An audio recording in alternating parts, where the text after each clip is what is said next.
Hi అండి. Clean చేసే స్పాంజ్ని ఏంది పన్నీర్ ముక్కల్లాగా కట్ చేసింది అనుకుంటున్నారా? దీంతోనే అండి మనకి టైలరింగ్కి యూస్ఫుల్ అయిన పోత్లీ బాల్స్ని రెడీ చేస్తానండి. చూడండి, వీడియోలో చూపిస్తున్న విధంగా 2 ఇంచీలు వెడల్పుతో క్లాత్ని కట్ చేసుకుంటానండి. పొడవుగా దాన్ని 2 ఇంచీలు ఎటువైపు చూసినా 2 ఇంచీలు వెడల్పు 2 ఇంచీలు పొడవుతో క్లాత్ని కట్ చేసుకోవాలండి. ఇలా కట్ చేసుకుంటే నీట్గా ఈక్వల్గా వస్తాయండి పోత్లీ బాల్స్ అనేటివి. కొంతమంది థర్మాకోల్ బాల్స్తో కానీ పూసలతో కానీ రెడీ చేస్తూ ఉంటారండి. ఇలా నేను చూపించిన విధంగా రెడీ చేసుకోండి, మీకు చాలా అంటే చాలా పర్ఫెక్ట్గా పోత్లీ బాల్స్ రెడీ అవుతాయండి. స్పాంజ్ని నేను చూపిస్తున్న విధంగా 4 వైపులా హాఫ్ ఇంచి వెడల్పుతో ఇట్లా ఒక ముక్కని కట్ చేసుకోవాలండి. దానిపైన కూడా ఒక హాఫ్ ఇంచుకి ఇలా మార్క్ చేసుకోవాలండి.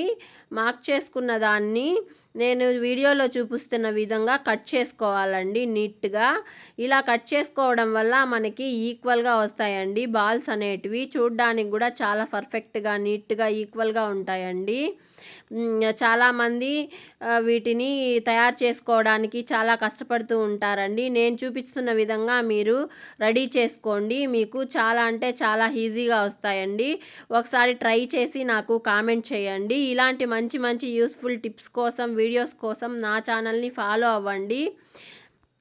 ఇలాంటి మంచి మంచి విషయాలు మీకు మీ ముందుకు నేను తీసుకొస్తూ ఉంటానండి. నా ఛానల్ని చూస్తున్న వాళ్ళందరికీ చాలా చాలా థ్యాంక్స్ అండి.